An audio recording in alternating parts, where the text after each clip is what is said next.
இந்த TLS method over the years நிறைய விஷயத்துல கிரிட்டிசைஸ் பண்றாங்க. அது ஒவ்வொன்னா என்னன்றது நம்ம ஒவ்வொரு சினாரியோஸ் மூலமா எக்ஸ்பிளைன் பண்றோம். அப்பதான் வந்து உங்களுக்கு ஓரளவுக்கு வந்து புரியும். சரி, ஓகே. ஃபர்ஸ்ட் சினாரியோ பார்ப்போம்.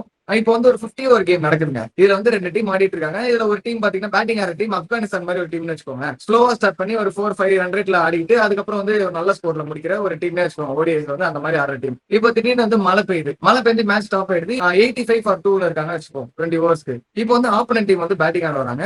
அவங்களுக்கு எப்படி ஒரு ரிவைஸ் டார்கெட் இருக்கும்னா 20 ஓவர்ஸ்ல நீங்க வந்து ஒரு 150 160 அடிக்கணும் அப்படின்னு சொல்லிட்டு இருக்கும். இது நீங்க உடனே நினைப்பீங்க, இப்ப வந்து ஸ்கோர் ஏறி இருக்கு, இப்ப ஆப்கானிஸ்தானுக்கு வந்து லாபம் தானே அப்படின்னு நினைப்பீங்க.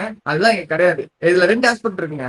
ஒண்ணு வந்து பாத்தீங்கன்னா பேட்டிங் ஆஸ்பெக்ட்ல இருந்து பாருங்கன்னா, இது ஆப்கானிஸ்தான் வந்து 50 ஓவர் நினைச்சு அந்த மைண்ட் செட்ல பொறுமையா ஆடி இருப்பாங்க. நீங்க இந்த 20 ஓவர் கேம் நினைச்சா அவங்க வந்து நிறையவும் அடிச்சிருக்கலாம். அந்த ஒரு ஆஸ்பெக்ட் இருக்கு. அது இல்லாம செகண்ட் ஆர் டீமுக்கு வந்து இது 20 ஓவர்ஸ் மேட்ச் தான், 150 160 தானே, நம்ம அசால்ட்டா வந்து பால் 1ல இருந்தே நம்ம வந்து அதுக்கேற்ற மாதிரி ஆட ஆரம்பிச்சிடும் அப்படின்னு சொல்லிட்டு அவங்க T20 கேம் மாதிரி ஆட ஆரம்பிச்சிருவாங்க. இது ஒரு விஷயம். அதுக்கப்புறம் செகண்ட் ஆஸ்பெக்ட் என்னன்னு பாத்தீங்கன்னா, இப்ப ஆப்கானிஸ்தான் வந்து 20 ஓவர் ஃபார்மேட்ல ஆடுறாங்கன்னா அவங்களுக்கு பவுலிங் ரெஸ்ட்ரிக்ஷன்ஸ் கண்டிப்பா இருக்கும்.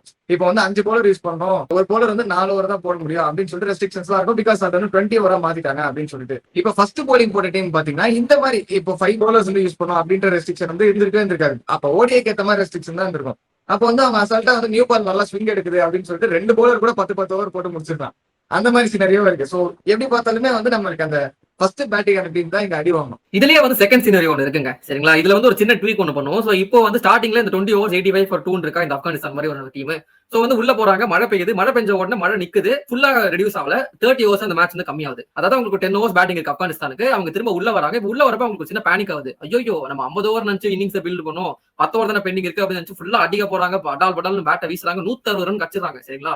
160 170 கிட்ட வந்துருது. ஆனா வந்து அன்பார்ச்சுனேட்லி இந்த மீன் ப்ராசஸ் விக்கெட்ஸ் விட்டுறாங்க. ஒரு 8 விக்கெட் 9 விக்கெட் போயிடுது. 170 for 9 30 ஓவர்ஸ்ல வந்து நல்ல ஸ்கோர். நீங்க நினைப்பீங்க டிஎல்எஸ் மெத்தட் படி பாத்தீங்கன்னா ஒரு 210 220 செட் பண்ணுவாங்க அப்படின்னு நினைப்பீங்க. 170 அடிச்சாங்க அப்படின்ட்டு. அதுதான் கிடையாது. இங்க விக்கெட்ஸ் அதிகமா விட்டதுனால டிஎல்எஸ் ஸ்கோர் எவ்வளவு இருக்கும்னு பாத்தீங்கன்னா அதே 150 160 தான் இருக்கும். அதாவது 170 அடிச்சிருக்காங்க, 20 ரன்ஸ் கம்மி ஆகுது. சரிங்களா? சோ இப்போ 30 ஓவர்ல அந்த சேசிங் டீம் வந்து 150 அடிச்சா போறன்ற ஒரு சினாரியோ இருக்கு. அப்ப வந்து நீங்க அடிக்க போய் தான் விக்கெட் விட்டாங்க. அப்ப நியாயப்படி எப்படி கணக்காகுன்ற ஒரு கேள்வி கேட்டீங்கன்னா அந்த கேள்வி எல்லாம் கேட்கக்கூடாது. டிஎல்எஸ் மெத்தட் படி இட் வர்க்ஸ் வந்து விக்கெட். சரிங்களா? அவங்க வந்து வெயிட்டேஜ் வந்து ஓவர்ஸ்க்கு அதிகமா கொடுப்பாங்க, விக்கெட்ஸ்க்கு அதிகமா கொடுப்பாங்க கேட்டீங்கன்னா விக்கெட்ஸ் தான் அதிகமா கொடுப்பாங்க. அதான் வந்து இந்த கிரிட்டிசிசமாவே இருக்கு.